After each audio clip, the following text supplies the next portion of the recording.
सूत्रों के हवाले से इस वक्त की बड़ी जानकारी सामने आ रही है। तो दिल्ली कार ब्लास्ट मामले में सूत्रों के हवाले से बड़ी खबर। दिल्ली ब्लास्ट में गिरफ्तार डॉक्टर शाहीन का कबूलनामा।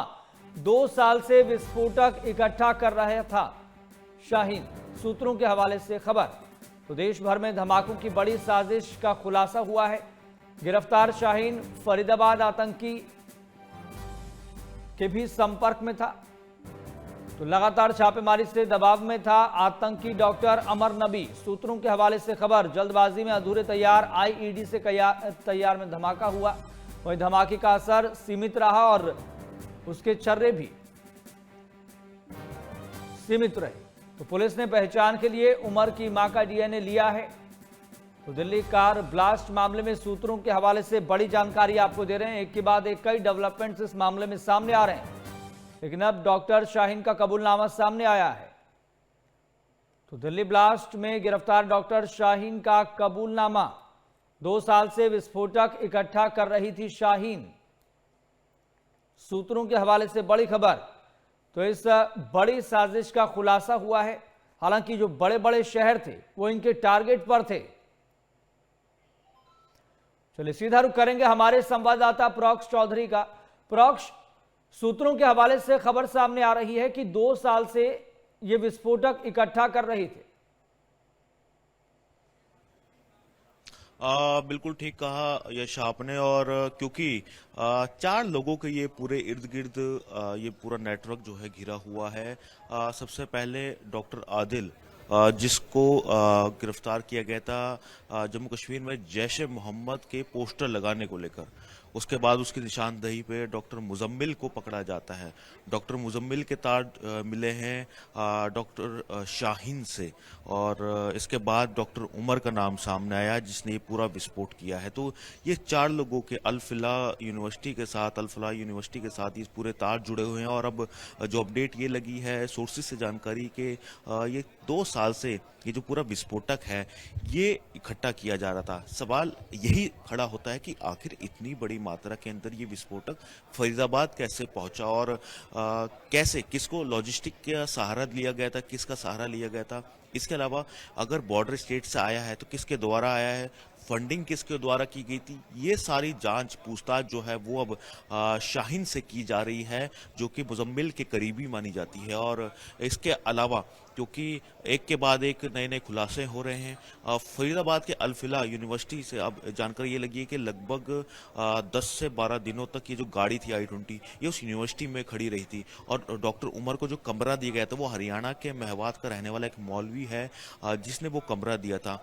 उससे भी पूछताछ की गई है और अब एनआईए उससे पूछताछ करेगी कि आखिर उसको क्या पहले से जानता था, क्यों कमरा दिया गया था और क्या उसके कारण थे, क्या पूरे दस्तावेज चेक किए गए थे। तो सारी डिटेल अब एनआईए पूछताछ में करेगी, क्योंकि एक के बाद एक नई जो खबरें हैं वो निकलकर सामने आ रही है। ये भी जानकारी लगी है यश की चांदनी चौक से पहले 2 जगह पहले भी इसके अलावा भी गया था। एक सीपी में गया था, एक मयूर विहार गया था। तो अलग अलग जगह पर जो है इसकी फुटेज आई है। तो आप इसी से अंदाजा लगा सकते हैं कि कोई बड़ी घटना को अंजाम देने की फिराक में ये उमर था, क्योंकि इसकी अलग अलग जगह की लोकेशन आई है। कैसे ये बदरपुर से जो है फरीदाबाद से दिल्ली के अंदर एंट्री करता है, गाड़ी कितनी बार सेल की जाती है। फिर ऐसा नहीं कि दिल्ली की पार्किंग चांदनी चौक के पास जो पार्किंग है वहां पर खड़ी करता है, इससे पहले भी कई जगह इसने राउंड किए हैं। तो जानकारी यह है कि शायद कोई बड़ा धमाका दिल्ली को दहलाने की जो साजिश है वो रची जा रही थी, क्योंकि जो विस्फोटक पकड़े गए हैं, खाली विस्फोटक नहीं, विस्फोटक के साथ टाइमर पकड़े गए हैं, रिमोट पकड़े गए हैं, बैटरीज, वायरिंग, चार्जर्स, ये सारी चीज पकड़ी गई है, वॉकी टॉकी बरामद किया गया है। तो इन चीजों का अगर आप आकलन करें तो ये चीजें किसी धमाके के अंदर इस्तेमाल की जाने वाली चीजें होती है और उसी की ये प्लानिंग चल रही थी। लेकिन इसी को लेकर अब क्योंकि एनआईए को जांच सौंप दी गई है, पूरा प्रोसीजर अपना लिया गया है। देर रात भी दिल्ली पुलिस की तरफ से जो एफआईआर की कॉपी थी, एफआईआर वो ट्रांसफर कर दी गई है, लेकिन अब एनआईए अपने स्तर पर जांच कर रहा है। इस समय हम अभी भी उसी जगह पर मौजूद है, स्पॉट पर मौजूद हैं जहां पर ये पूरा ब्लास्ट हुआ था। और एक के बाद नए नए खुलासे हो रहे हैं। अभी भी पूरे एरिया को कॉर्डन ऑफ किया गया है। 3 दिन तक यानी 13 तारीख तक जो है इस पूरे एरिया को किसी की भी आवाजाही पर रोक लगा दी गई थी। कल जिस तरीके से फैसला लिया गया था, और मेट्रो के जो गेट है, मेट्रो के कुछ गेटों को बंद कर दिया गया है। आज तक के लिए फैसला लिया गया था दिल्ली मेट्रो रेल कॉरपोरेशन की तरफ से। तो कई तरह के कदम जरूर उठाए गए हैं सिक्योरिटी प्रोटोकॉल्स के जरिए, लेकिन ताजी अपडेट ये है कि अब नई नई जानकारी, क्योंकि गिरफ्त में है, हिरासत में है, पूछताछ की जा रही है। और ऐसा नहीं, डॉक्टर उमर के परिवार लोगों को भी डिटेन किया गया है और डिटेन करने के साथ ही उनसे डिटेल ली जा रही है कि आखिर किस किस के संपर्क में था। कुछ लोगों के जब चैट्स डिलीट मिली अल्फिला यूनिवर्सिटी में, जब पूछताछ की गई तो कुछ चैट्स जो है वो डिलीट की गई, तो कहीं ना कहीं शक के निगाहों में आए, इसलिए 11 लोगों को डिटेन भी किया गया है। तो ऐसी लगातार अब जांच चल रही है, एक के बाद एक यश नई खबरें निकलकर सामने आ रही है। और ये 4 लोगों के, जैसे कि मैंने पहले भी जिक्र किया, 4 लोगों की इर्द गिर्द घूमती पूरी की पूरा ये मामला है। जी प्रोक्ष, 2 पॉइंट और। पहला पॉइंट ये, चूंकि एक दिन पहले सूत्रों के हवाले से खबर ये सामने आई थी कि फिदायीन हमला नहीं था। दूसरा पॉइंट ये, जितने भी अब तक कड़ियां सामने आई है, जितने भी अब तक खुलासे हुए हैं, जितने भी अभी तक फैक्ट्स सामने आए हैं, क्या उनका सभी का संपर्क पाकिस्तान से?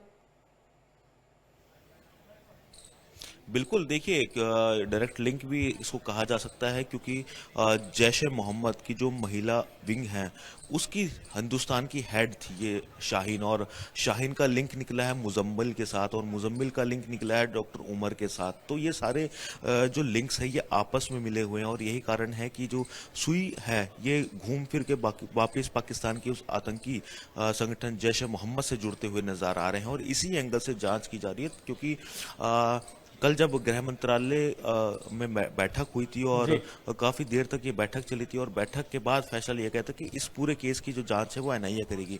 और यश एनआईए को जांच तभी सौंपी जाती है जब उसमें संभावना हो कि ये आतंकी हमला हो सकता है। और जिस तरह का ये विस्फोट हुआ था उसी पर सभी की निगाहें टिकी हुई है कि आखिर क्या अमोनियम नाइट्रेट का इस्तेमाल किया गया है और फ्यूल उसके अंदर इस्तेमाल, डेटोनेटर का इस्तेमाल करके, या कुछ और भी इसके अंदर इस्तेमाल किया गया है। तो इसकी सारी जांच की जा रही है, तफ्तीश की जा रही है। लेकिन ये 4 लिंक मिले उसके बाद, क्योंकि हम पहले ही दिन से ये अंदाजा लगा रहे थे, हम बातचीत भी कर रहे थे कि इसका जो लिंक है डायरेक्ट फरीदाबाद से जरूर जुड़ेगा, क्योंकि सुबह को इतनी बड़ी रिकवरी होना, अपडेट मिलना फरीदाबाद पुलिस कमिश्नर से, और शाम को दिल्ली के चांदनी चौक में इतना बड़ा ब्लास्ट होना लाल किला पे, तो कहीं ना कहीं आपस में पूरा लिंक था और इसी की कड़ी अब सुई जो है आपस में तार जुड़ते हुए नजर आ रहे हैं।